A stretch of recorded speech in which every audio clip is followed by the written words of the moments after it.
Hello, in this video I'm going to show you how to increase the lighting on Logitech G413 TKL SE. Okay, so let's begin. So as you can see, in my case, there's no lighting, and in my case it's completely turned off.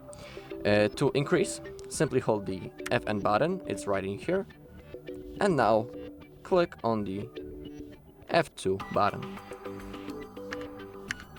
That's the maximum level of the brightness. That's the second position, third, and now it's completely turned off. So simply hold the FN button and click F2. Alright, and that's all in this video. Thank you all for watching. If you found this video helpful, please leave a like, comment and subscribe.